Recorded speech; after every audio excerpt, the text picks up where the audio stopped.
Mis papás dijeron que estaba loca y me encerraron en un sótano, según ellos, por mi propio bien. Pero yo grabé todo en secreto, cada cosa horrible que me hicieron.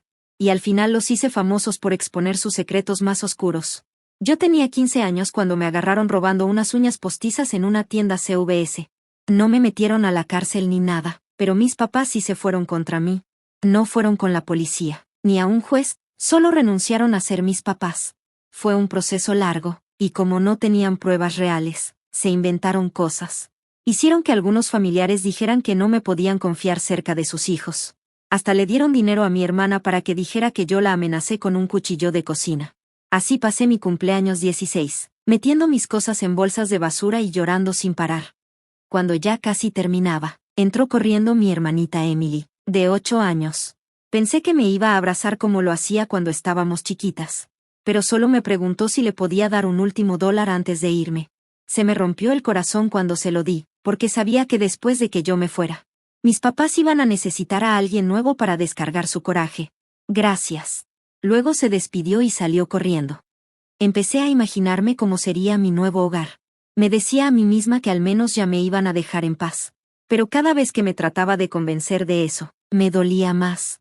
Así que empecé a tomar pastillas de nicotina cada que podía, y aprendí a despegarme de todo. También me llevé en el bolsillo la orejita de peluche de mi perrito Teddy, el que tengo desde que tenía 4 años. Al principio todo parecía tranquilo. Pero la casa de acogida fue peor de lo que imaginé. No peor que mis papás, pero muy diferente a lo que esperaba. El señor era calvo, tenía la cara bien roja y las arrugas en la frente lo hacían ver enojado todo el tiempo. Su esposa, que se llamaba Marta, parecía que no sabía sonreír. Su cara se veía como si la tuviera pegada con pegamento, fría y mala. Aún así, cuando llegué, sonreí y traté de ser amable. Cuando se fue la trabajadora social, les dije, qué bonita casa tienen. Pero Marta se me acercó de golpe y en vez de saludarme, me gritó. Me dijo, aquí en esta casa no se grita. Y lo peor es que me escupía mientras hablaba. Volteé a ver a su marido y me estaba señalando una pared. Yo pensé que era una broma, pero luego dijo, Walid. Me quedé en shock.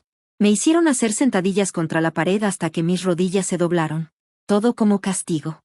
Esa noche conocí a mi Romie. Su familia también la había rechazado, pero no fue por robar.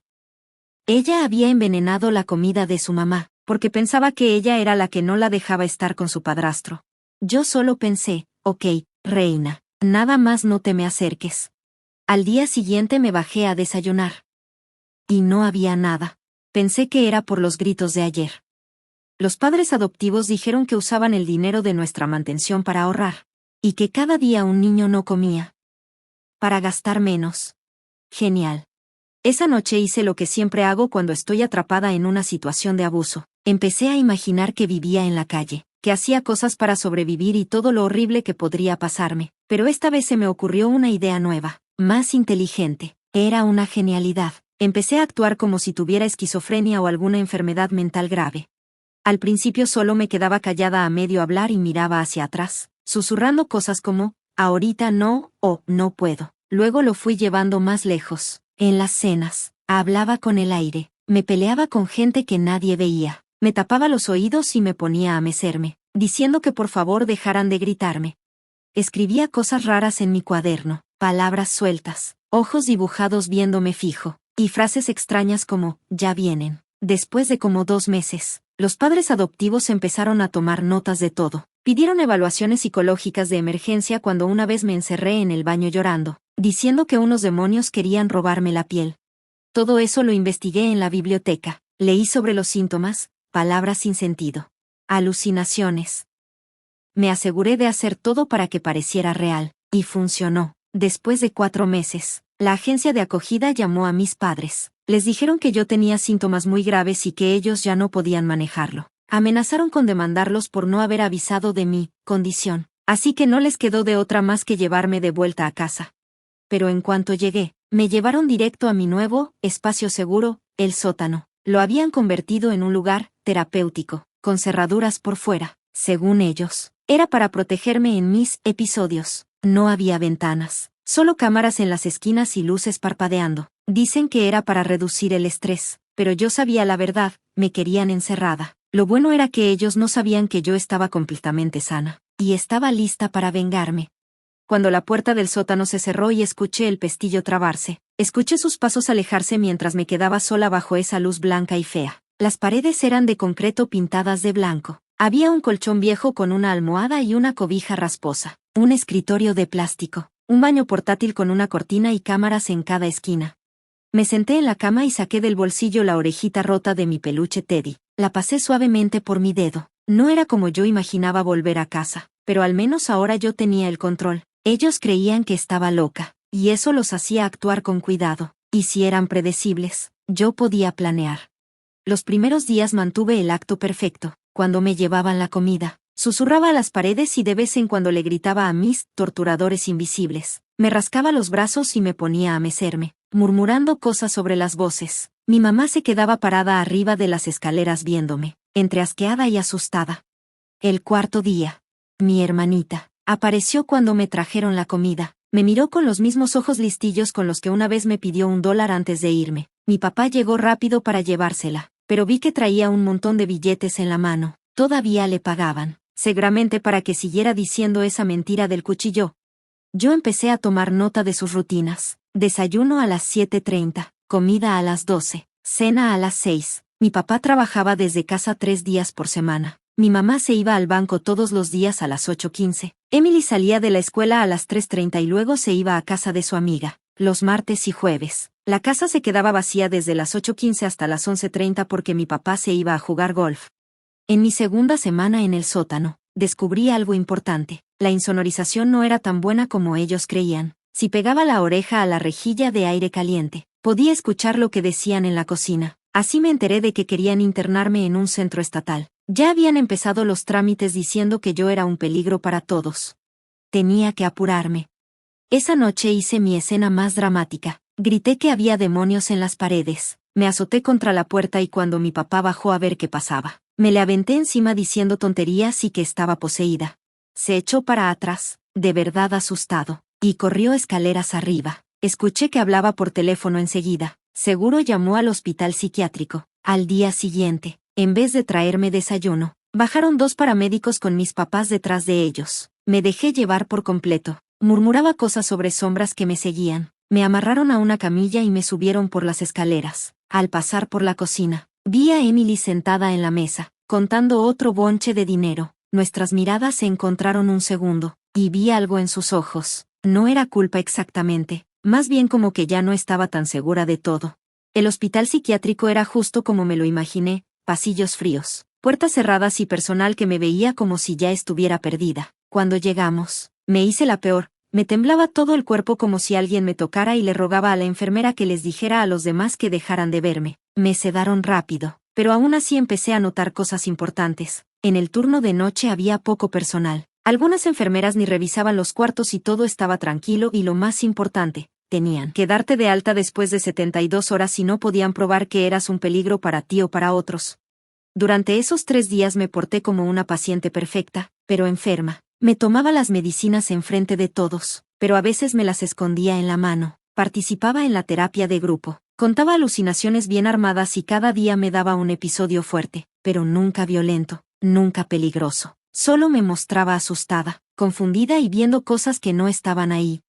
La mañana del tercer día, el psiquiatra habló con mis papás. Yo escuchaba desde el cuarto de junto. Mi mamá insistía en que necesitaba estar internada por mucho tiempo, pero el doctor no estaba tan convencido. Decía que si no era un peligro claro, no podían retenerme, que parecía que todo venía del estrés, y que tal vez mejoraba con una casa más estable. Entonces escuché a mi papá, bien enojado: usted no sabe todo lo que nos ha hecho. Nos manipula, robó. El doctor le contestó tranquilo: eso fue hace 2 años y fue algo pequeño. Según su expediente, no hay más delitos. Y claro, no lo sabía, todo lo inventaron. Ese mismo día me dieron de alta. Me dieron una receta para antipsicóticos y una recomendación para terapia ambulatoria. Mis papás no tuvieron otra que llevarme de vuelta a casa. Todo el camino fue un silencio total. Solo yo susurraba de vez en cuando a mis amigos invisibles. Ya en el sótano, noté cambios. Pusieron un mini refri y un microondas, seguro para evitar tener que verme mucho. En el escritorio había libros de colorear para adultos y crayones. Como si fuera una niña. Casi me río. pero mantuve mi cara vacía. Esa noche los escuché pelear. Mi mamá quería intentar mandarme a otro lugar, pero mi papá estaba preocupado por lo caro. Luego escuché a Emily decir, ¿aún me van a pagar si ya no está? Y todo se quedó en silencio. Durante las siguientes 2 semanas empecé un nuevo plan, tranquila de día, solo con episodios pequeños. Me tomaba las medicinas enfrente de ellos, pero a veces las escondía en la mano. Me hacía la que mejoraba, como si todo estuviera funcionando. Pero en las noches me daban episodios bien fuertes que despertaban a todos en la casa. La falta de sueño los fue volviendo descuidados, y mis papás ya no tenían cuidado de nada. Una mañana, en una de esas rutinas locas que hacían, mi papá se le olvidó cerrar bien la puerta del sótano. El pestillo parecía estar cerrado, pero no estaba bien puesto. Esperé a escuchar que los 2 carros se fueron, y luego empujé la puerta despacito. Pero luego se abrió. Subí las escaleras en silencio, con el corazón latiéndome fuertísimo. La casa estaba igualita, como si nunca me hubiera ido. Las fotos familiares seguían colgadas en el pasillo, incluso algunas mías, como si todavía fuéramos una familia feliz. Me fui directo al cuarto de mis papás y encontré lo que buscaba, una carpeta con el nombre, Declaraciones de Emily. Adentro había páginas llenas de instrucciones, como si fuera un guión, qué decir, cómo actuar, en qué fijarse, y al final de cada hoja, anotaciones de pagos. $50 aquí, 20 por allá. 100 por la historia del cuchillo de cocina. 2 años de pagos. Todo escrito con la letra bonita de mi mamá. Fotografié todo con una cámara vieja que encontré en un cajón del escritorio y luego volví a dejar todo igualito. Antes de bajar, me metí al cuarto de Emily. Su alcancía estaba en el tocador, llena de billetes. No toqué nada. Solo le dejé una nota en la almohada. Decía, se lo del dinero. Regresé al sótano y cerré la puerta antes de que llegara alguien. Esa tarde, Emily bajó con mi almuerzo. Se quedó parada al pie de las escaleras, mirándome con los ojos muy abiertos. No estás realmente loca, ¿verdad?, susurró. Yo solo incliné la cabeza y sonreí a la nada, murmurando a mis amigos invisibles. Ella subió corriendo, pero esa noche la escuché llorar en su cuarto. Al día siguiente todo cambió. Emily ya no quiso bajar, ya no quiso mentir. Mis papás la presionaron. Hasta le dijeron que no le iban a pagar más, pero ella solo gritó que ya no quería ese dinero. Mis papás no entendían nada. Su testigo estrella se les estaba cayendo. Aproveché su distracción. Un día que mi papá estaba trabajando desde casa, tuve un episodio fuertísimo y llamó al 911, pero esta vez, cuando llegaron los paramédicos, yo estaba lúcida. Me veía confundida y asustada. Les dije que no recordaba nada, que me desperté en el piso y que mi papá me gritaba. Los paramédicos sospecharon, pidieron hablar conmigo a solas, y yo empecé a llorar. Les conté todo, el sótano, los candados, las cámaras, que tenía miedo, que solo quería salir de ahí, pero no me dejaban. Les mostré los moretones de mis muñecas, que yo misma me había hecho, tirándome contra la puerta. Justo para ese momento, llamaron a la policía. Mis papás intentaron decir que yo estaba enferma, que era por mi condición, pero su historia ya no se sostenía. Cuando interrogaron a Emily, ella solo lloró y dijo que no sabía nada de ningún cuchillo. La policía vio el sótano y quedó muy preocupada. Una habitación cerrada con cámaras para una niña, aunque tenga problemas, les pareció sospechoso. Los servicios de protección infantil intervinieron. Durante la investigación, me porté perfecta. Me hicieron pruebas psicológicas y las pasé todas. El psiquiatra del hospital dijo que mis síntomas no coincidían con una psicosis real. Emily al final dijo la verdad, los pagos, las mentiras. Mis papás intentaron decir que yo los manipulé, que era un plan maestro. Lo cual, irónicamente, era cierto. Pero ¿quién les iba a creer? Ellos eran los adultos que encierró a su hija en un sótano, que le pagaban a su hija menor para mentir, que querían internarme con pruebas falsas. El juez decidió que Emily y yo nos fuéramos a vivir con mi tía, la hermana de mi mamá. Ella siempre sospechó de todo, pero no tenía pruebas, hasta ahora. Nos recibió con los brazos abiertos. Emily y yo teníamos mucho que sanar entre nosotras. El día que nos fuimos, fui a mi viejo cuarto una última vez, esta vez sí empacando mis cosas de verdad. Nada de bolsas negras, nada de lágrimas. Encontré mi osito de peluche viejo, al que le faltaba una oreja. Y junto con él, guardé el pedazo que había llevado conmigo todo este tiempo. Emily se quedó parada en la puerta viéndome, y en voz bajita dijo, lo siento. Por lo del dinero. Yo la sexta, de verdad la sexta. Ahora ella solo tenía 10 años. Seguía siendo una niña, y nuestros papás solo la usaron. Lo sé. Vamos a estar bien. Cuando nos fuimos de esa casa por última vez, yo ni siquiera volteé a ver. Gané, pero no se sentía como una victoria. Se sentía como sobrevivir. Y a veces. La historia en Reddit termina ahí, pero a veces, todavía pienso en ese sótano. Y en lo fácil que fue usar su propia jugada contra ellos. Querían hacerme ver como una loca, como alguien peligrosa y poco confiable. Así que les di exactamente eso. Hasta que eso mismo los destrozó. Mi tía dice que debería sentirme culpable por haber engañado a todos, aunque fuera para escapar del abuso. Pero no me siento culpable. Mis papás me enseñaron que a veces hay que mentir para protegerse. Nomás nunca se imaginaron que yo iba a ser mejor que ellos en eso. Emily y yo estamos mejor ahora. Ella va a terapia, y está trabajando con la culpa que carga por haber sido cómplice. Yo también estoy en terapia, pero por otras cosas. Fingir que estás loca por meses, te cambia la cabeza en formas que ni imaginas. Pero estamos a salvo, estamos juntas. Y ya somos libres de esos padres que nos veían como un estorbo. A veces me pregunto si alguna vez nos amaron de verdad, o si solo éramos parte de su teatro de familia perfecta. Supongo que nunca lo sabré. Y honestamente, ya ni me importa. Ellos tomaron su decisión el día que decidieron botarme por unas uñas postizas. Yo nomás me aseguré de que pagaran las consecuencias. Los padres adoptivos, Marta y su esposo, intentaron llamar a mi tía una vez, diciendo que yo había traumado a sus otros hijos adoptivos con mis episodios. Mi tía nomás les dijo que perdieran nuestro número. Resulta que ya los habían denunciado otros niños por maltratos. Mis quejas solo se sumaron a su archivo. Ahora tengo 17 años y estoy enfocada en la escuela. Quiero estudiar psicología, quizás ser terapeuta algún día. Hay algo poderoso en entender cómo funciona la mente, cómo reconocer la manipulación y el abuso.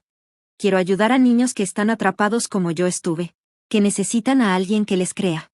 Emily ahora tiene 12 años y le va bien en la escuela. A veces todavía tiene pesadillas donde tiene que testificar contra nuestros papás. Pero cada día está más fuerte. Todos los viernes tenemos noche de película. No más nosotras dos, intentando construir la relación de hermanas que nunca pudimos tener antes. Nuestros papás perdieron la custodia para siempre. Lo último que supe es que se están peleando en el divorcio, culpándose el uno al otro por todo. Es irónico. Se pasaron años inventando mentiras sobre mí, y olvidaron mantener su propia mentira. A veces me pregunto si hubo otra manera. ¿Podría haber pedido ayuda antes, de forma correcta? Tal vez. Pero cuando tienes 15 años y nadie te cree, cuando todos creen más en tus papás que en ti, a veces tienes que ser creativa. No me siento orgullosa de haber engañado a los médicos, ni de haber ocupado recursos que otros necesitaban. Pero tampoco me avergüenzo. Hice lo que tenía que hacer para sobrevivir, y para proteger a mi hermana. La verdad es que el sistema me falló mucho antes de que yo robara esas uñas postizas. Maestros que vieron mis moretones y no dijeron nada. Familiares que creyeron las mentiras. Trabajadores sociales que escucharon a mis papás en vez de a mí. Así que yo aprendí a usar ese mismo sistema contra ellos. Ahora los fines de semana soy voluntaria en un refugio para jóvenes. Comparto mi historia con niños que se sienten atrapados. Les hablo de lo importante que es documentar todo. Encontrar un adulto de confianza. Pero también les digo que, cuando todo falla, a veces tienes que salvarte como puedas. Mi terapeuta dice que tengo problemas de confianza, y la verdad, me río cuando lo dice. Claro que los tengo. Pero estoy trabajando en eso. Voy aprendiendo, despacito, que no todas las personas quieren usarme o votarme. Mi tía ha sido muy paciente. Nunca me ha forzado a hablar más de lo que puedo. Las pesadillas casi ya no me despiertan. Ya no me levanto pensando que estoy de nuevo en ese sótano, viendo las luces rojas de las cámaras parpadeando en la oscuridad. Ahora sueño con mi futuro, con la vida que estoy construyendo libre de su control. Y a veces, en las noches tranquilas, abrazo a mi viejo osito de peluche, el que tiene su oreja cosida con cuidado. Y recuerdo a esa niña que guardaba un trozo roto en el bolsillo, como si fuera su amuleto. Estaba muerta de miedo, sola y ya no sabía qué hacer. Pero también era lista, y me rehusé a dejar que ganaran. Esa niña que fui me salvó la vida, y ahora estoy aprendiendo a salvarme de otras formas, más sanas, un pasito a la vez, una verdad a la vez. una conexión real a la vez. La historia se hizo viral, como pasa con estas cosas. Miles de comentarios de gente que vivió cosas similares, personas a las que sus papás y los sistemas que deberían cuidarlos les fallaron. Algunos decían que yo era manipuladora, que no era mejor que mis papás. Otros me llamaban sobreviviente. Una heroína. La neta, no soy nada de eso. Solo soy una chava de 17 años que se negó a desaparecer en silencio cuando sus papás decidieron que ya no valía nada. Usé sus propias armas contra ellos. Me salvé a mí misma y a mi hermanita como supe hacerlo. ¿Y si eso me hace ver como la villana en su cuento? Pues ya me han dicho cosas peores. Al menos ahora puedo escribir mi propio final. Seguían llegando comentarios, pero ya ni los leía. Mi celular vibró con un mensaje de un número que no conocía. Decía, bonita historia. Lástima que todavía no termina. Se me enfrió la sangre. El código de área era de mi ciudad natal. Se lo enseñé a mi tía, y ella llamó a la policía de inmediato. Dijeron que podía ser cualquiera, que a veces las historias que se hacen virales llaman mucho la atención, pero yo sabía que no era cualquiera. Conocía a mis papás, cuando se sienten acorralados. Al día siguiente, Emily no bajó a desayunar. La encontré en su cuarto viendo la pantalla de su laptop, pálida y temblando. Había un correo de nuestra mamá. Decía, sabemos dónde estás, sabemos a qué escuela vas, tenemos derechos como tus padres biológicos. Vuelve a casa voluntariamente o se lo haremos muy difícil a tu tía. Me senté a su lado y la abracé. Ella se recargó en mí, algo que no había hecho desde antes de irme al hogar de acogida. No pueden llevarnos de regreso, ¿verdad? Me susurró. Claro que no, le dije firme, aunque por dentro me temblaba todo. El juez les había quitado la custodia, ya no tenían derechos. Pero subestimé hasta dónde podían llegar. Esa misma tarde, cuando Emily estaba en la escuela, una mujer se le acercó en el recreo. Dijo que era especialista en reunificación familiar y que necesitaba hacerle unas preguntas. Que ya conocía los juegos de manipulación. Se dio cuenta de que algo no estaba bien. Corrió con su maestra y llamaron a nuestra tía. La mujer se escapó antes de que nadie pudiera preguntarle nada, pero en las cámaras se veía clarito que se parecía mucho a la hermana de mi mamá, la misma que un día dijo en la corte que yo era un peligro para sus hijos. Esa noche, mi tía instaló cámaras en toda la casa, cerraduras nuevas y botones de pánico en nuestros cuartos. Tomó días libres para llevarnos y traernos de la escuela, pero el acoso empezó a subir de nivel. Había llamadas anónimas a protección infantil diciendo que mi tía nos estaba descuidando. Ninguna investigación encontró pruebas, pero todo eso nos tenía muertas de nervios. Emily empezó a tener ataques de pánico. Yo revisaba las puertas una y otra vez y saltaba con cualquier ruidito. Y luego llegaron las cartas. No decían nada directo, pero daba miedo. Eran fotos nuestras tomadas desde lejos, en la escuela, en el supermercado, en el jardín de mi tía. Cada foto tenía una frase atrás. Decía cosas como, te estamos vigilando, la familia es para siempre. Mi tía quería pedir una orden de restricción, pero nuestro abogado dijo que no era buena idea. Las cartas estaban escritas con mucho cuidado para no ser ilegales. No había amenazas claras ni pruebas de que fueran de mis papás. Ir a corte podía darles una oportunidad de pelear la custodia. Empecé a cargar gas pimienta. Emily ya no quería ir a ningún lado sola. Mi tía hizo que un investigador privado empezara a recoger pruebas por si las cosas empeoraban. Porque sabíamos que iba a pasar. Mis papás no soportaban haber perdido el control. 3 semanas después, pasó lo peor. Yo iba caminando a casa después de mi turno como voluntaria en el refugio de jóvenes. Cuando un coche se detuvo junto a mí, bajaron la ventana, y era mi papá. Se veía mal, descuidado, con los ojos hundidos y la voz desesperada. Súbete al coche, dijo. No fue una pregunta, fue una orden. Yo solo apreté el gas pimienta en mi bolsa. Y seguí caminando.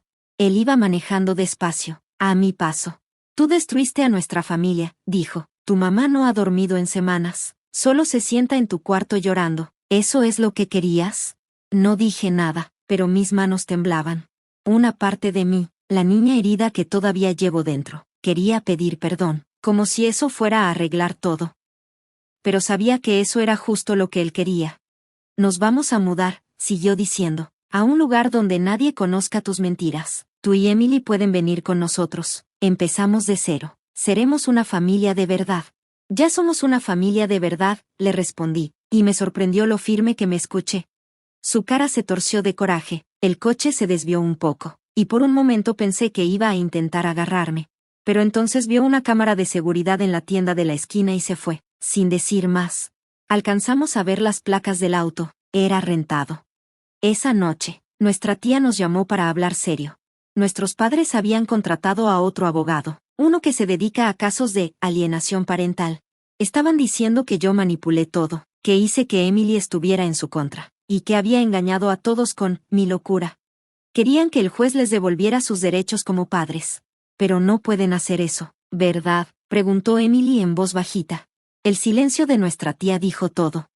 El sistema legal es complicado, y ellos sabían cómo usarlo a su favor.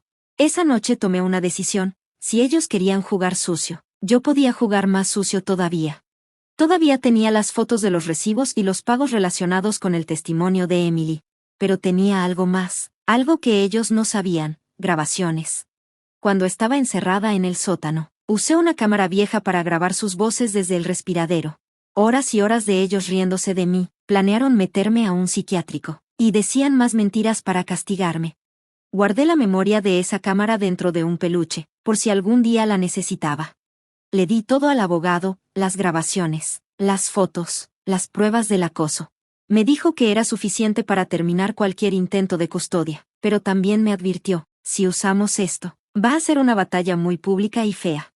Los papás cuentan con que no quieras exponer a Emily. Y tenía razón. Pensar en poner a Emily en esa situación me dolía en el alma. Pero luego la sexta. Sus ojeras, su miedo a los ruidos. Ya estaba sufriendo. Así que decidimos terminar todo esto. Pedimos una orden de restricción permanente y entregamos todas nuestras pruebas. El abogado de mis padres dijo que las grabaciones no eran legales, pero el juez prefería escuchar su contenido. La historia salió en el periódico local: padres abandonan a hija por hurto y luego quieren recuperarla. La imagen perfecta que ellos tenían se cayó. En el trabajo de mi papá empezaron a investigarlo. A mi mamá le pidieron que renunciara a la PTA. Y en la iglesia, donde todos creían que yo era la mala, pues se enteraron de la verdad. Pero los animales heridos son peligrosos. Y mis papás estaban muy heridos. Empezaron a acosarnos en internet. Crearon cuentas falsas para decir que yo estaba loca, que Emily estaba siendo manipulada. Algunos les creyeron. Perdí amigos. A Emily ya no la invitaban a fiestas. Y mi tía empezó a recibir amenazas de gente desconocida. Luego intentaron entrar a la casa. Estábamos en un evento escolar cuando el vecino llamó. Alguien trató de forzar la puerta de atrás. Las cámaras mostraron una figura tapada, pero con una complexión que se nos hizo familiar. La policía no pudo comprobar nada. Emily dejó de dormir. Se metía a mi cama y abrazaba su peluche, susurrando cosas horribles. Yo la abrazaba y le prometía que nunca dejaría que se la llevaran, aunque yo también tenía miedo de no poder cumplir esa promesa. Nuestra tía pagó por un servicio de seguridad un par de semanas, pero no lo podíamos pagar siempre. Cambiamos nuestras rutas, y jamás tomamos el mismo camino 2 veces. Le enseñé a Emily defensas personales que había aprendido en el refugio. Vivíamos con el miedo de no saber qué iba a pasar. Y lo que pasó fue una oferta de trabajo. El jefe de mi tía le ofreció un ascenso. Pero tenía que mudarse a otro estado. Cuando ella dijo que no, le bajaron las horas, le quitaron proyectos. Alguien estaba movido los hilos. Investigué y descubrí que mi papá tenía conexiones con un cliente importante de la empresa. El mensaje era claro: lárgate de la ciudad, o te sacamos a la fuerza. Pero subestimaron a Emily, mi hermanita calladita, traumada, la misma que una vez mintió por dinero. Ella había guardado todo a su manera. Cada llamada, cada mensaje, cada amenaza. Ella había escondido todo en un blog con contraseña que nunca publicó. Lo empecé como prueba, me dijo una noche, por si te pasaba algo mientras estabas en cuidado. Pensó que si yo moría, necesitaría pruebas de lo que ellos hicieron. El blog tenía cosas muy fuertes, no solo sobre mí, sino sobre años de manipulación, abuso emocional y descuido que los dos habíamos sufrido, cosas que yo ni siquiera sabía. A veces la castigaban por defenderme. También contó las amenazas que le hicieron si alguna vez decía algo sobre los pagos. Le dimos todo a nuestro abogado y él presentó cargos nuevos, esta vez cargos criminales. Había pruebas de manipulación, poner en peligro a menores y acoso. El fiscal, que antes dudaba, ahora tenía suficientes pruebas para actuar. Nuestros padres hicieron un último intento desesperado. Fueron a la escuela de Emily diciendo que había una emergencia familiar. pero la maestra ya sabía lo que pasaba y llamó a la policía. Los agarraron en el estacionamiento, violando la orden de alejamiento, frente a muchas personas. El juicio fue muy difícil. El abogado de nuestros padres me quiso pintar como una persona mala y manipuladora que solo quería vengarse por un castigo normal. Trajeron testigos que decían que ellos eran buenos padres. Pero entonces Emily subió al estrado. Tenía 12 años. Su voz temblaba, pero fue valiente. Contó toda la verdad, los pagos, las amenazas, los años que la usaron contra mí. Miró directo a nuestros padres mientras hablaba y vi que a mi mamá se le rompió algo en la cara. Emily dijo, me dijeron que tú eras peligroso, pero yo sabía que si no los ayudaba, tú me lastimarías como querías lastimarlos, pero nunca lastimaste a nadie, solo querías que te quisieran. Todo quedó en silencio, hasta el abogado de ellos se veía perdido. Yo fui la última en testificar, conté todo con pruebas, fotos, grabaciones, documentos, pero lo más fuerte fue cuando saqué mi osito de peluche y mostré la oreja que había cosido. Esto es todo lo que me queda de la hermana que jugaba conmigo, dije, mirando a Emily, antes de que me usaran contra ella. Yo la llevaba a todos lados, esperando recuperarla algún día. El jurado tardó menos de 2 horas, nos dieron la razón. Nuestros padres fueron sentenciados a libertad condicional y a ir a terapia obligatoria, con la condición de que no podían acercarse a nosotras hasta que cumplamos 18 años, y solo si nosotras queríamos. Cuando salieron, mi mamá nos vio por un momento con una mirada que parecía arrepentimiento, pero mi papá le susurró algo y su cara se puso dura otra vez. Se fueron sin decir nada. Afuerita del juzgado, los periodistas querían declaraciones. Nuestra tía nos protegió, pero Emily habló. Solo queremos ser niñas, dijo simple. Eso es todo lo que siempre quisimos. El camino a casa fue tranquilo. Emily tomó mi mano fuerte, ya no temblaba. Nuestra tía pidió pizza y la comimos en el piso viendo una película, como una familia normal. Por primera vez en meses, sentí que tal vez sí podríamos ser una verdadera familia. Esa noche, Emily tocó mi puerta. Traía algo escondido detrás de la espalda y se veía nerviosa. He ahorrado, dijo, y sacó un osito nuevo. Este tenía una camiseta que decía, hermana mayor para reemplazar la que arruinaron. No es para reemplazarla, pero ya sabes, dijo sonriendo. La abracé fuerte y lloramos juntas. No eran lágrimas de miedo, sino de alivio y sanación. Te amo, susurró. Siento haber dejado que olvidaran eso. Yo también te amo, le dije, y no tienes que pedir perdón. Las dos solo queríamos sobrevivir. Hablamos hasta que amaneció, de verdad hablando por primera vez en años, recordando cosas buenas antes de que todo se pusiera feo, de nuestros miedos, esperanzas y el futuro que ahora podíamos planear. Después del juicio el acoso paró, los amigos de nuestros padres se alejaron, las cuentas falsas en redes sociales ya no decían nada, el trabajo de nuestra tía mejoró, su jefe se disculpó por cómo la habían tratado. Emily empezó terapia para dejar la culpa y manipulación atrás, sus pesadillas bajaron y ahora soñaba con la universidad, ser escritora, contar historias que ayudaran a otros niños como nosotras. Ella hizo un blog real, sobre cómo sobrevivir al trauma familiar. Yo seguí ayudando en el refugio, pero ahora podía contar mi historia con honestidad. Los niños me escuchaban con atención cuando les hablaba del sótano, del acto, y de cómo usé las armas de mis padres contra ellos. Algunos me juzgaban, pero otros veían esperanza. Una chica de 15 años como yo me buscó después de una sesión. Sus padres querían declararla incapaz mental para quedarse con el dinero de su abuela. Los casos eran muy parecidos, le dije, documenta todo, cada conversación. Amenaza y mentira. La verdad es tu mejor arma, pero tienes que ser lista para mostrarla. Ella me entendió. Le di mi número y le dije que me llamara si necesitaba algo. 2 meses después me mandó mensaje. Había juntado pruebas para que sus padres la alejaran y ahora estaba a salvo. Fue entonces cuando supe que quería hacer con mi vida, no solo terapia, sino defensa legal para niños en situaciones de abuso.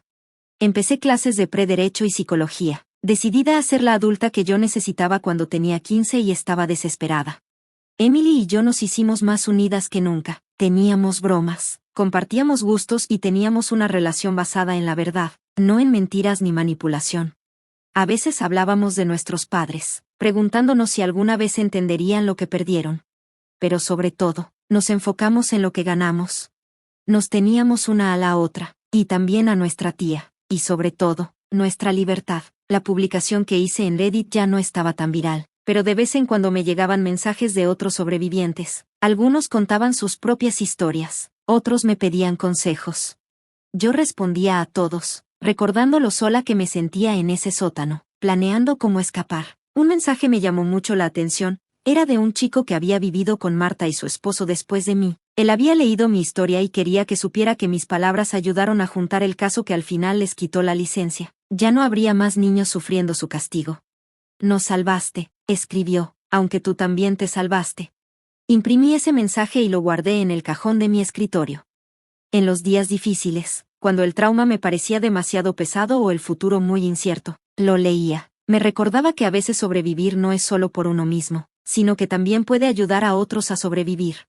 El último año llegó más rápido de lo que pensé. Las solicitudes para la universidad, los ensayos para becas. Me pedían que escribiera sobre los retos que había pasado. Escribí sobre la fuerza que tuve, sobre lo complicada que puede ser la familia, y hasta dónde llegamos por amor y para sobrevivir. No lo hice bonito, ni pretendí que fuera inspirador.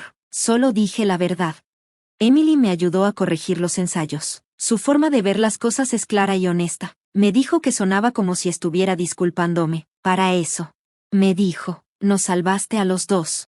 Tenía razón. Había pasado mucho tiempo sintiéndome culpable por todo, por usar las fallas del sistema contra ellos, que se me olvidó la otra opción. Podríamos haber quedado atrapadas para siempre. Emily hubiera crecido siendo cómplice, y yo destrozada por su abuso, pero en vez de eso, éramos libres. Las cartas de aceptación llegaron en primavera, becas completas en varias escuelas, todas impresionadas con mi historia y mis calificaciones. Resultó que pasar tanto tiempo estudiando en el sótano sí valió la pena. Elegí una universidad que quedaba cerca para poder visitar a Emily seguido, pero también lo suficientemente lejos para hacer mi propia vida. Emily me organizó una fiesta de despedida. Solo estábamos nosotras, nuestra tía y algunos amigos que siempre nos apoyaron. Ella dio un discurso que nos hizo llorar a todos, hablando de la hermana que la protegió, aunque a veces no lo mereciera. Me enseñaste que el amor no es solo de sangre ni obligación, dijo, es elegirnos una a la otra, aunque sea difícil, especialmente cuando es difícil. Nuestra tía me llevó a la universidad, con el coche lleno de todas mis cosas. No eran muchas, pero sí todas elegidas por mí, pagadas con el dinero que gané. No más bolsas negras, no más correr para escapar. Cuando llegamos a mi dormitorio, mi teléfono vibró. Era otro número desconocido, pero esta vez reconocí el código de área. Era del pueblo donde nuestros padres se habían ido después del juicio. Casi no lo abrí, pero la curiosidad ganó. Era un mensaje de mi mamá, solo una línea, lo siento. Lo miré por mucho tiempo y luego lo borré. Tal vez algún día estaría lista para escuchar esas palabras y entender lo que significan, pero no hoy. Hoy solo quería seguir adelante. Emily me abrazó en la puerta de mi dormitorio y me prometió que haríamos videollamadas todas las semanas. Nuestra tía me dio algo de dinero para emergencias y me hizo prometer que volvería a casa para las cenas mensuales. Los vi alejarse, sintiéndome nerviosa, emocionada y libre. Mi compañera de cuarto llegó esa tarde, platicando nerviosa de clases, fiestas y todas las cosas normales de la universidad. Me preguntó por mi familia y, por primera vez, tuve una respuesta fácil. Tengo una hermana y una tía que me quieren. Esa es toda la familia que necesito. Esa noche desempacaba mis cosas en mi lado del cuarto. Lo último fue mi osito de peluche viejo, ya reparado con cuidado, junto al nuevo que me regaló Emily. Los puse en mi escritorio, como guardianes de este nuevo capítulo. Pensé en la niña que había escondido esa oreja rota en su bolsillo, segura de que nadie la iba a querer otra vez. La niña que fingió estar loca solo para escapar. La niña que arriesgó todo en un plan desesperado. Esa niña estaría orgullosa de en quien me he convertido. No soy perfecta, aún estoy sanando, pero no solo sobrevivo, estoy prosperando. Mi teléfono vibró con un mensaje de Emily, ya te extraño, pero estoy orgullosa de ti. Las dos lo estábamos. Sonreí y le respondí, yo también te extraño. Cuida a nuestra tía, nos vemos pronto. Y así será, porque eso es lo que hace una verdadera familia, vuelven. Se mantienen conectadas, y se eligen una y otra vez, pase lo que pase. La historia que publiqué en Reddit terminaba diciendo que yo era la villana en la historia de nuestros padres, pero no soy la villana, tampoco soy la heroína, solo soy una chica que se negó a desaparecer, que luchó por ella y por su hermana con las únicas armas que tenía. Y ahora por fin pude dejar de pelear y empezar a vivir. Las primeras semanas de la universidad pasaron entre actividades de bienvenida y presentaciones incómodas. Me dejé llevar por la normalidad de todo. queriendo ser solo una estudiante más preocupada por la comida y los exámenes.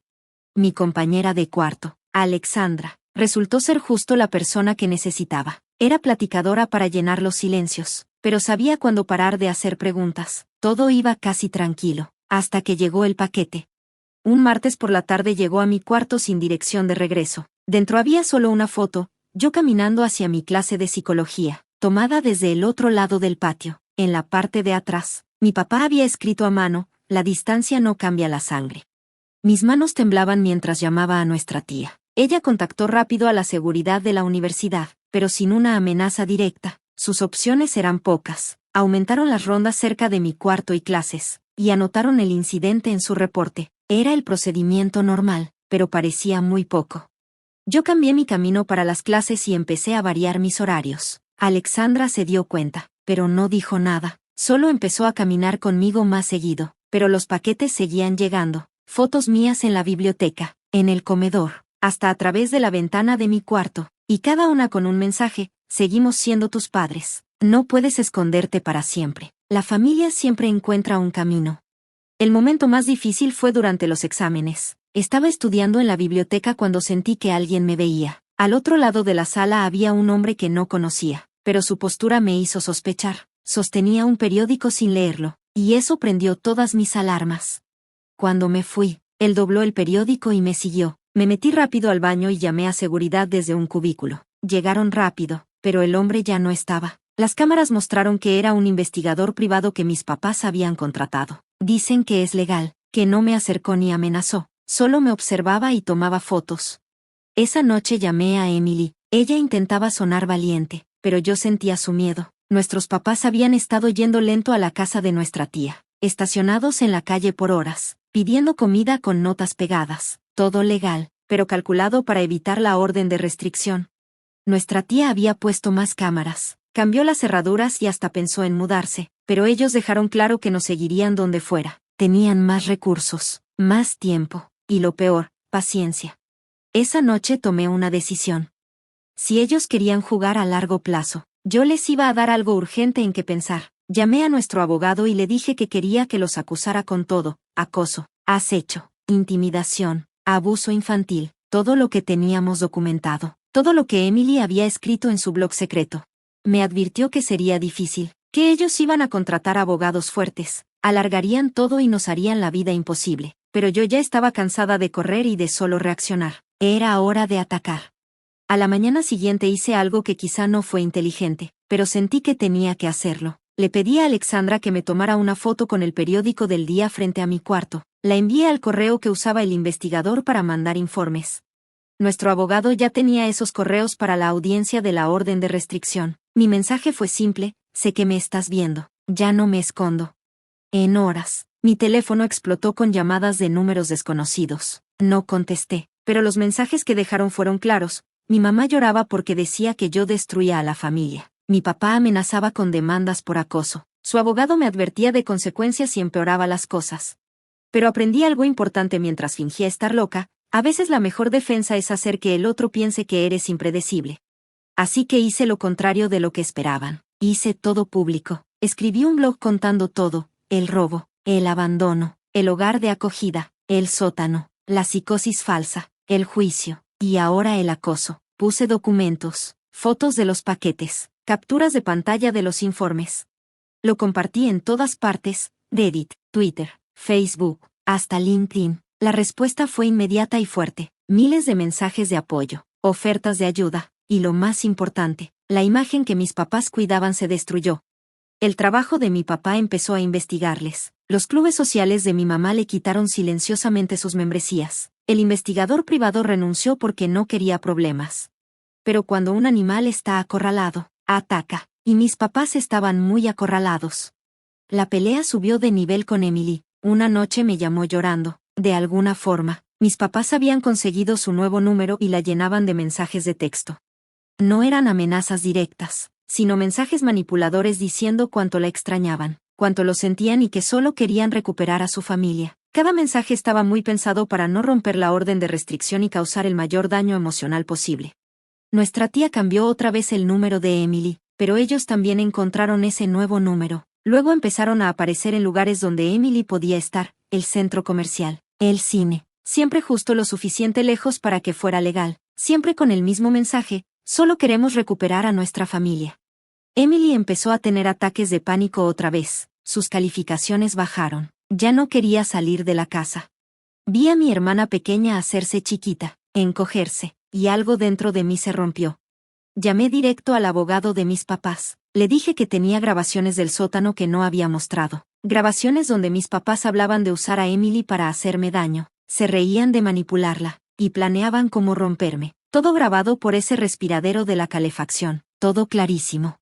Les dije: sus clientes tienen dos opciones: parar todo contacto ya, y para siempre, o yo voy a mostrar todo, no solo en la corte, sino en todos los medios, redes sociales y a todas las personas que conocen. El abogado intentó amenazarme con demandas por las grabaciones, pero yo había investigado. En nuestro estado, tengo derecho a grabar en mi espacio privado, aunque sea un sótano cerrado. Las grabaciones eran legales. En 24 horas paró todo: el acoso, los paquetes, los viajes en coche, los mensajes a Emily, todo. Nuestro abogado recibió un acuerdo formal de su abogado: no hay contacto hasta que cumplamos 25 años, y solo si nosotros queremos. Si violan eso, yo puedo publicar todas las grabaciones. Pero yo conocía a mis papás, no se rindieron, solo cambiaron de estrategia. El silencio fue peor que el acoso, porque ya no sabíamos qué planeaban. La respuesta llegó de alguien que no esperaba: la hermana de mi mamá, quien había declarado en mi contra. Me contactó por medio de nuestro abogado, quería disculparse y explicar. Contra todo consejo, acepté. Nos vimos en una cafetería llena cerca de la universidad. Ella se veía mayor, cansada. Me contó que mis papás la amenazaron, que le dijeron que arruinarían su negocio si no testificaba, que la hicieron creer que yo era peligrosa, le mostraron pruebas falsas, y que les creyó porque parecían tan normales. Después me dijo la verdad de por qué estaba ahí. Mis papás planeaban tener otro hijo. Habían estado con especialistas en fertilidad, contando a todos que sus primeros intentos como padres habían fallado por culpa de un niño con enfermedad mental, que además había puesto a su otra hija en su contra. Se hacían ver como víctimas que merecían otra oportunidad. La idea de que tuvieran otro niño bajo su cuidado me enfermaba, pero, ¿qué podía hacer? No habían hecho nada ilegal que les impidiera tener más hijos. La orden de restricción solo era para Emily y para mí. Entonces la hermana de mi tía sacó una carpeta. También he estado guardando pruebas, dijo. Comentarios que mis papás hicieron, mentiras que dijeron, gente a la que manipularon. No soy la única familiar que empezó a ver la verdad. Dentro había declaraciones de primos, tíos, amigos, gente que notó cosas raras en las historias de mis papás, que se sintieron incómodos con su forma de actuar, pero que no dijeron nada por miedo o por respeto. Pero mi blog viral les dio permiso para hablar. Llevamos todo a nuestro abogado, quien vio una oportunidad. Aunque no podíamos impedir que mis papás tuvieran otro hijo, sí podíamos asegurarnos de que cualquier clínica o agencia de adopción supiera su historia. Ahora todo era público: las transcripciones del juicio, las órdenes de alejamiento, el abuso documentado.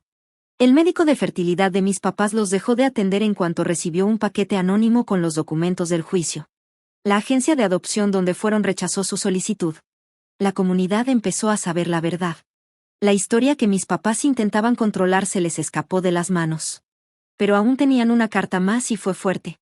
Emily me llamó llorando un viernes en la noche. Nuestros papás habían mandado una carta a la casa de nuestra tía, no a Emily, sino a ella. En la carta, contaban cada problema de dinero que nuestra tía había tenido, cada error, cada momento difícil. Eran cosas que solo la familia sabía. Amenazaron con pedir la custodia, diciendo que nuestra tía no estaba bien porque tenía problemas de dinero y no era buena para cuidarnos. Nuestra tía estaba súper asustada. Había dado tanto por nosotros y ahora querían usar eso en su contra. Lo peor es que podían tener razón. Desde que nos cuidaba, nuestra tía tenía problemas, faltaba al trabajo por citas en la corte, terapias, juntas de la escuela. Su crédito se había dañado por los gastos de seguridad, abogados y terapia. Cuando vi esa carta con la letra de mis papás, entendí algo: ellos nunca iban a parar. Siempre iban a estar esperando a que falláramos para atacarnos, a menos que todo terminara para siempre. Hice una llamada que nunca pensé que haría, a una periodista que me contactó cuando mi blog se hizo viral y quería escribir un reportaje. Antes la había rechazado. Pero ahora le di todo, documentos, grabaciones, pruebas, pero más que eso, le conté la historia humana, las pesadillas de Emily, los sacrificios de nuestra tía, y cómo habían engañado a la gente durante años. El artículo salió en una revista importante y en días otros medios lo retomaron. Ya no era solo nuestra historia. Se volvió una conversación sobre los derechos de los padres y la seguridad de los niños, sobre cómo los abusadores usan el sistema y las fallas que hacen que los niños sufran. Mis papás quisieron demandar por difamación, pero la verdad es la mejor defensa. También dijeron que violé su privacidad, pero ellos mismos hicieron todo público con la pelea de la custodia. Su abogado los desechó. La gente en su nueva comunidad ya desconfiaba y los rechazó totalmente. Lo más duro vino de un lado que no esperaba. Hacienda, viendo los datos financieros del artículo que mostraban pagos a Emily y a otros para que mintieran, abrió una investigación. Resultó que mis papás no habían declarado bien esos pagos y les pusieron cargos por fraude fiscal. Desde mi cuarto, vi cómo el mundo de mis papás se caía. Una parte de mí no sentía nada, ni felicidad ni venganza, solo vacío. Se lo buscaron, pero seguían siendo mis papás. Una parte de mí siempre iba a ser esa niña de 15 años que solo quería que la quisieran. Emily lo manejó diferente. Se enfocó en su blog y lo convirtió en ayuda para otros chicos que pasaban por cosas parecidas. Empezó a dar pláticas en las escuelas sobre cómo reconocer la manipulación y el abuso. A los 13 años ya era más fuerte que yo. Nuestra tía por fin encontró paz. La comunidad la apoyó y creó un fondo para ayudarla con los gastos que había tenido. Su jefe, conmovido por el artículo, le dio un aumento y un horario flexible. Volvió a dormir bien.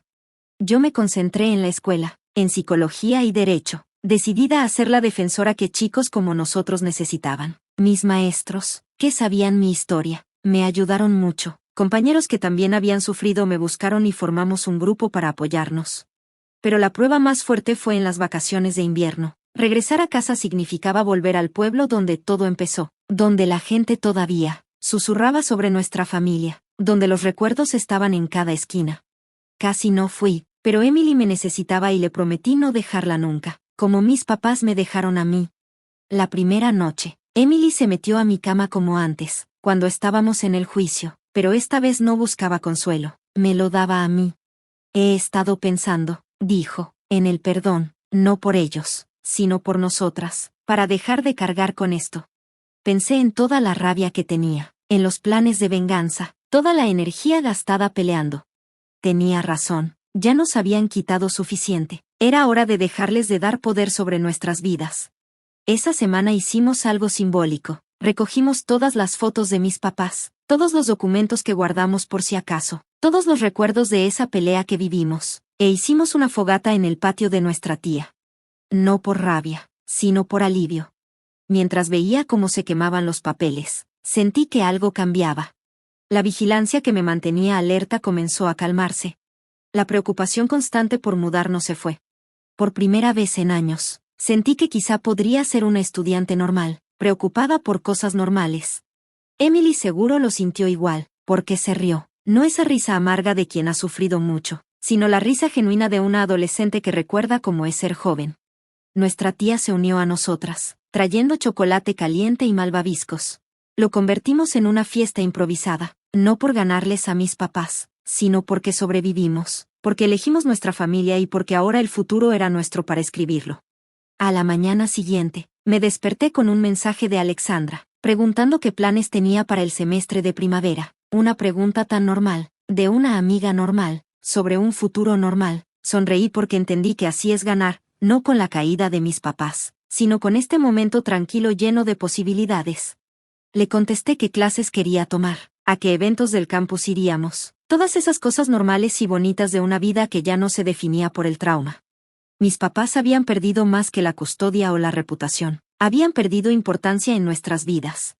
Mientras hacía mi maleta para regresar a la universidad, Emily me dio algo, una foto nueva, nosotras en la fogata, riendo, y nuestra tía sonriendo detrás. Para tu cuarto, dijo, para que recuerdes lo que en verdad importa. La abracé fuerte, mi hermana que encontró el camino de regreso a mí, que eligió la verdad en vez del dinero, que fue más valiente de lo que cualquier niña de 13 años debería ser. Habíamos sobrevivido a nuestros papás, al sistema y a nuestras propias decisiones difíciles. Ahora era tiempo de vivir. El camino al campus se sintió diferente, más ligero. Seguía mirando los espejos, porque los viejos hábitos no se mueren fácil, pero ya no buscaba amenazas, miraba hacia adelante.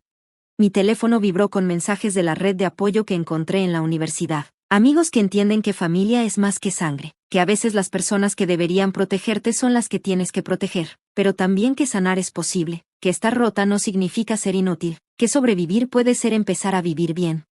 Al llegar al estacionamiento, me di cuenta que la chica que se escondía, esa que guardaba una oreja rota de oso de peluche en su bolsillo, ya no estaba. En su lugar había alguien más fuerte, pero también más sensible, alguien que aprendió que a veces hay que quemar todo para construir algo mejor. Tomé mis maletas, incluyendo la foto que me dio Emily, y fui a mi cuarto. Alexandra me recibió con historias sobre sus vacaciones, un drama familiar normal que se sentía tan bonito y simple. La escuché de verdad, agradecida por los problemas comunes de la gente común. Esa noche puse la foto de Emily junto a mis ositos de peluche en el escritorio. Esa noche puse la foto de Emily junto a mis ositos de peluche en el escritorio. 3 guardianes ahora, el oso con la oreja rota que me recordaba de dónde venía, el oso nuevo que me decía que soy amada, y la foto que muestra que lo superamos. Abrí mi laptop para empezar a escribir ensayos para becas, ya no sobre sobrevivir, sino sobre propósito, usar mi historia no como arma, sino como puente para otros que están en aguas oscuras. Mis papás me enseñaron a mentir, a manipular, a sobrevivir a cualquier costo, pero ahora aprendía a transformar eso en algo mejor. Estrategia, defensa, la capacidad de ver detrás de las fachadas y ayudar a otros a hacer lo mismo. Afuera de mi ventana, otros estudiantes corrían por el campus, cada uno con sus propias historias y luchas. Pero por primera vez sentí que pertenecía, no como la chica con papás locos o la historia viral, sino como yo misma, quien quiera que fuera. El último correo en mi bandeja era del albergue juvenil donde trabajo de voluntaria, preguntando si podía dar más horas, tal vez dirigir un grupo de apoyo para jóvenes que salen de hogares de acogida. Respondí que sí de inmediato. Era hora de dejar de huir de mi pasado y empezar a usarlo para iluminar el camino de otros. Mientras me preparaba para escribir, Alexandra me preguntó si quería ir a comer pizza en la noche con unos amigos. Una invitación tan simple, pero que lo significaba todo. Cerré la laptop y dije que sí. Mañana habrá tiempo para ensayos y defensa de derechos. Esta noche solo era una estudiante universitaria comiendo pizza con amigos. Y ahí era justo donde necesitaba estar. El futuro estaba adelante, incierto, pero por fin era mío para decidir. Mis papás estaban en algún lugar, viviendo con las consecuencias de sus decisiones. Pero ya no eran mi historia. Yo lo era.